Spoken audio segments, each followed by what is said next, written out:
பாடுகளின் மத்தியிலும் துணையாயிருந்து வழிநடத்தி வரும் ஆண்டவர் இயேசுவின் திருப்பெயரில் அன்பின் வாழ்த்துக்கள். ஜெபிப்போம்.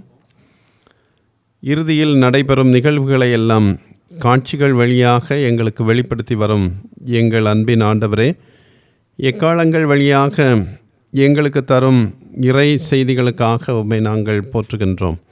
இன்றும் 7வது எக்காலம் முழங்கப்படுகின்ற பொழுது நடைபெறுகின்ற நிகழ்வுகளை நாங்கள் தியானிக்க இருக்கிறோம்.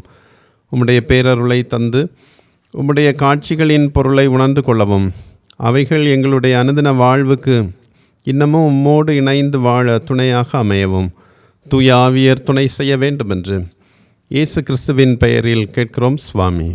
ஆமேன்.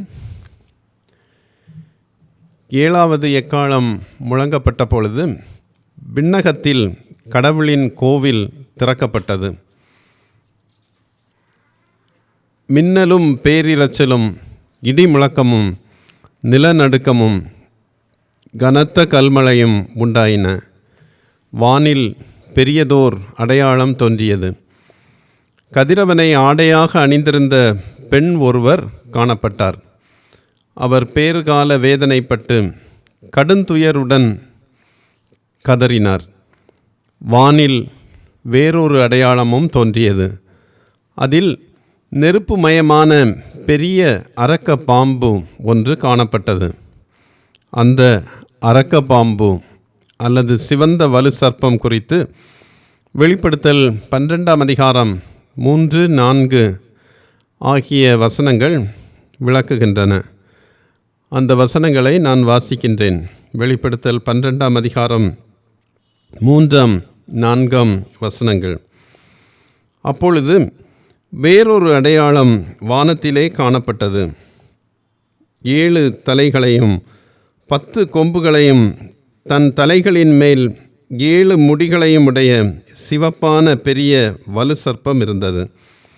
அதன் வால் வானத்தின் நட்சத்திரங்களில் 1/3 பங்கை இழுத்து அவைகளை பூமியில் விழத்தள்ளிற்று. பிரசவ வேதனைப்படுகிற அந்த ஸ்திரீ பிள்ளை பெற்றவுடனே அவளுடைய பிள்ளையை பட்சித்து போடும்படிக்கு அந்த வலு சர்ப்பம் அவளுக்கு முன்பாக நின்றது. இந்த திருமறை பகுதியை 3 முக்கிய பிரிவுகளாக பிரித்து தியானிக்கப் போகின்றோம். முதலாவதாக சிவந்த வலு சர்ப்பம் என்னும் சாத்தான். வானத்தில் தோன்றும் 2வது அடையாளம் சிவப்பான பெரிய வலு சர்ப்பம் ஆகும். வெளிப்படுத்தல் 12ஆம் அதிகாரம் 9 வசனத்தின்படி இது பழைய பாம்பு அல்லது ஏதேன் தோட்டத்தில் வெளிப்பட்ட பாம்பு என்றும் சாத்தான் என்றும் அறியப்படுகின்றது. இதனுடைய நிறம் சிவப்பு, அதாவது இரத்தத்தின் நிறம். ஏனெனில் தொடக்கத்திலிருந்தே அவன் மனுஷ கொலை பாதகனாக இருக்கிறான் என யோவான் 8ஆம் அதிகாரம் 44 வசனம் கூறுகின்றது. சிவந்த வலு சர்ப்பம் கானானிய புராண கதைகளில் வருகின்ற ராட்சத மனிதர்களையும் கடலில் வாழும் விலங்குகளாகிய லிவியாதான், தியாமத், ராகப் போன்றவைகளையும் உருவகப்படுத்துகின்றது என்பதை நாம் திருமறையின் பகுதிகளிலே புரிந்து கொள்ளலாம். ஏசாயா 51ஆம் அதிகாரம் 9 வசனத்தில் சாத்தான் ராகாப் என்றும், 74ஆம் சங்கீதம் 12 முதல் 14 வரையுள்ள வசனங்களிலும், ஏசாயா 27ஆம் அதிகாரம் 1 வசனத்திலும் லெவியாதான் என்றும் குறிக்கப்பட்டிருக்கின்றது. துன்புறுத்தல் காலத்தில் 1260 நாட்களாக கடவுளின் மக்கள் வனாந்திரத்தில் வாழ்வதாக வெளிப்படுத்தல் 11:3, 12:6 ஆகிய இடங்களில் சொல்லப்பட்டிருக்கின்றது. வனாந்திரம் திருமறையில் சாத்தான் செயல்படும் இடமாக சொல்லப்பட்டிருக்கின்றது. ஆனால் கடவுளின் பிள்ளைகளுக்கு இந்த இடம் தப்பித்து கொள்ளவும், மறைந்து கொள்ளவும், உயிர் வாழவும், உணவு கொள்ளவும் கொடுக்கப்பட்டது என்பதையும் நாம் திருமறையில் காண்கின்றோம். இந்த வெளிப்படுத்தல் 12ஆம் அதிகாரம் 3, 4 வசனங்களில் வருகின்ற காட்சியிலும் குழந்தையை பெற்றெடுத்த பெண் வலு சர்ப்பத்திலிருந்து தன்னை காத்து கொள்ள பாலை நிலத்திற்கு ஓடிப்போகிறார் என்று சொல்லப்பட்டிருக்கின்றது. சாத்தான் எப்போதும் கடவுளின் எதிரி என்றே திருமறை குறிப்பிடுகின்றது. எனவே கடவுளுக்கு எதிரான செயல்கள் அனைத்தும் சாத்தான் பக்கத்தில் நிற்பதற்கு சமமானது என்பதை நாம் புரிந்து கொள்ள அழைக்கப்படுகின்றோம். சாத்தான் அல்லது சிவந்த வலு சர்ப்பத்தின் தன்மை குறித்தும் வெளிப்படுத்தல் 12ஆம் அதிகாரத்தில் சொல்லப்பட்டிருக்கின்றது. அவற்றை ஒவ்வொன்றாக நாம் பார்க்க போகின்றோம். சாத்தான் யார் என்று கேள்வி எழுப்பினால் அதற்கு வருகின்ற முதலாவது விடை, சாத்தான் ஒரு மகிமைப்படுத்தப்பட்ட படைப்பு, அழகு தேவதை என்று திருமறை கூறுகின்றது. சூரியனைப் போல பிரகாசிக்கிறான். அவன் கடவுளிடமிருந்து நேரடியாக வந்ததால் கடவுளின் மகிமையை கொண்டிருக்கிறான். லூக்கா 4ஆம் அதிகாரம் 5 முதல் 7 வரை உள்ள வசனங்களில் வனாந்திரத்தில் இயேசுவின் சோதனையின் போது சாத்தான் இயேசுவுக்கு இவ்வுலக ராஜ்யங்களையும் அவைகளின் மகிமை அனைத்தையும் காண்பித்து அவைகள் தன்னுடைய பொறுப்பில் ஒப்புக்கொள்ளப்பட்டவைகள் என எடுத்துரைக்கின்ற பொழுது ஆண்டவர் இயேசு அதனை புறக்கணித்து சாத்தானிடம் எதிர்வாதம் செய்யவில்லை என்பதையும் நாம் கருத்தில் கொள்ள வேண்டும். மகிமைப்படுத்தப்பட்ட அழகு தேவதையாக படைக்கப்பட்ட தூதன் கடவுளுக்கு எதிரானதால் அல்லது கடவுளுக்கு பிரியமற்றவனாக இருந்ததால் சாத்தானாக பூமிக்கு தள்ளப்பட்டான். மகிமைப்படுத்தப்பட்ட படைப்பாகிய நாமும் கடவுளுக்கு விரோதமானதை செய்கையில் கடவுளின் சமூகத்திலிருந்து தள்ளப்படுவோம் என்பதை எப்போதும் மனதில் கொண்டிருக்க நாம் அழைக்கப்படுகின்றோம். இரண்டாவதாக, சாத்தான் யார் என்று கேள்வி எழுப்பினால் அதற்கு கிடைக்கின்ற பதில் 7 தலைகள் உடையவன். 7 என்பது கடவுளின் முழுமை அல்லது முழுமையான எண்ணிக்கை. அவன் எல்லாம் அறிந்தவன் அல்ல, ஆனால் புத்தி கூர்மையில் முழுமையானவன். கடவுளிடமிருந்து வந்ததால் கடவுளின் சமூகத்தில் நடைபெற்றதையெல்லாம் அறிந்தவன். மூன்றாவதாக, சாத்தான் யார் என்னும் கேள்விக்கு கிடைக்கின்ற விடை 7 கிரீடங்களை அல்லது முடிகளை, மணிமுடிகளை உடையவன் என்பதாகும். 3ஆம் வசனத்தில் 7 தலைகளின் மீது 7 முடிகளை அல்லது கிரீடங்களை உடையவன் என்று குறிக்கப்பட்டுள்ளது. இது இவனுடைய அதிகாரம், ஆட்சி மற்றும் ஆதிக்கத்தை குறிக்கின்றது. உண்மையில் அவன் ஒரு முடிசூட்டப்பட்ட ஆட்சியாளன். அவன் தனது சொந்த ராஜ்யத்தை கொண்டவன். அவனது அதிகாரம் உலகில் உள்ள எவரது அதிகாரத்தையும் விட அதிகமானது. எபேசியர் 6:12ஆம் வசனத்தில் இவன் வான மண்டலத்தில் உள்ள பொல்லாத ஆவிகளின் சேனை தலைவன் என்றும், யோவான் 12:31, 10:30, 16:11 ஆகிய இடங்களில் இந்த சாத்தான் இப்பிரபஞ்சத்தின் லோகாதிபதி என்றும் உலகத்தின் அதிபதி என்றும் குறிக்கப்பட்டிருக்கின்றான். நான்காவதாக, சாத்தான் யார் என்ற கேள்விக்கு கிடைக்கின்ற பதில் 10 கொம்புகளை உடையவன். இது சாத்தானுக்கு இருக்கும் பெரும் ஆற்றலை அல்லது சக்தியை குறிக்கிறது. இது துளைத்து கிழித்து துண்டாக்கும் சக்தி அல்லது ஆற்றலை குறிக்கின்றது. காளை நம்மீது சீறி பாய்ந்தால் என்ன நடக்கும் என்பது நம் அனைவருக்கும் தெரியும். இதுபோல சாத்தானின் நடத்தையும், கொம்புகளை உடைய சாத்தானின் நடத்தையும் மூர்க்கமானது. அவன் தனது கொம்பை தீய நோக்கத்தோடு பயன்படுத்துகிறான். சாத்தானின் 7 தலைகளும் முடிகளும் 10 கொம்புகளும் சமுத்திரத்திலிருந்து எழும்பி வருவதாக வெளிப்படுத்தல் 13ஆம் அதிகாரம் முதலாம் வசனம் கூறுகின்றது. வெளிப்படுத்தல் 12:3, 13:11 ஆகிய வசனங்களில் ரோம பேரரசு தீய மிருகத்திற்கு ஒப்பிடப்பட்டிருக்கின்றது. எல்லா அடக்குமுறை கொண்ட பேரரசுகளும் சர்வாதிகாரிகளும் இத்தீயோனிடமிருந்தே வலிமையை, அதிகாரத்தை பெறுகின்றனர். 7 தலைகளும் 10 கொம்புகளும், கொம்புகள் மேல் 10 முடிகளும் இருக்கும் காட்சி அதிகாரத்தையும் அதன் பல்வேறு உருவேற்புகளையும் அடையாளப்படுத்துகின்றது. 5வதாக சாத்தான் யார் என்னும் கேள்விக்கு கிடைக்கும் பதில் சாத்தான் இவ்வுலகத்தின் கடவுள் என்பதாகும்.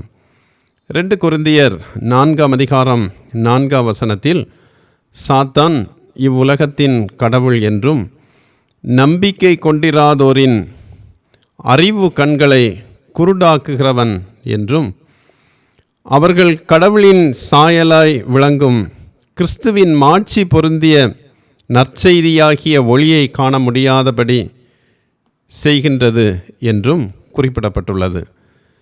இவ்வுலகத்தின் கடவுளாக இருப்பதால் சாத்தானின் செயல்கள் நம்மை பாதிக்காமல் இருக்க அவனது தந்திரங்களை வலுவாக எதிர்த்து நிற்பது மனிதராகிய நமக்கு மிகவும் அவசியமானது என்பதை சிவந்த வலு சர்ப்பத்தின் காட்சி நமக்கு கற்றுத்தருகின்றது. 6வதாக சாத்தான் யார் என்கின்ற கேள்விக்கு கிடைக்கும் பதில் சாத்தான் இவ்வுலகத்தின் அதிபதி. யோவான் 16:11 சாத்தான் இவ்வுலகத்தின் அதிபதி என்றும் 1 யோவான் 5:19 நம்மை சுற்றியுள்ள உலகம் தீயவரின் கட்டுப்பாட்டில் உள்ளது என்றும் சொல்லப்பட்டிருக்கின்றது. ஆகவே இந்த உலகில் சாத்தானுடைய விருப்பத்தின்படி வாழ்வது என்பது எளிதான ஒன்று. விசாலமான பாதையில் அடங்கிய செயல்கள். ஆனால் நாம் நியாய தீர்ப்பில் கடவுளுக்கு முன்பாக நிற்க வேண்டும் என்னும் உணர்வுள்ளவர்களாய் சாத்தானுக்கு எதிர்த்து நின்று இறையாட்சிக்கு உட்பட வேண்டும் என்பதை ஆண்டவர் விரும்புகின்றார். சாத்தான் யார் என்றும் அவனது தன்மைகள் குறித்தும் தியானித்த நாம் 2வதாக சாத்தானின் தோற்றத்தை குறித்து தியானிக்கப் போகின்றோம். சாத்தானின் தோற்றம் அல்லது உருவாக்கம், ஆரிஜின் ஆஃப் சேட்டன். சாத்தான் விண்ணிலிருந்து கீழே தள்ளப்பட்டவன் என்று ஏற்கனவே நாம் தியானித்தோம். அவனது வால் வானத்து நட்சத்திரங்களின் 1/3 பங்கை இழுத்து அவைகளை பூமியில் விழ தள்ளிற்று என வெளிப்படுத்தல் 12:3 படிக்க கேட்டோம். சாத்தானுக்கு விண்ணில் அதிகாரம் கொடுக்கப்பட்டது. கடவுளின் தூதர்களில் 1/3 பங்கு பேரை அவன் ஆட்சி செய்தான். அவனும் அவனுடையவர்களும் பரலோகத்தில் நட்சத்திரங்களாக இருந்தனர். லூசிஃபர் என்பது அவனது அறியப்பட்ட பெயர். லூசிஃபர் என்றால் காலை நட்சத்திரம் என்று பொருள்.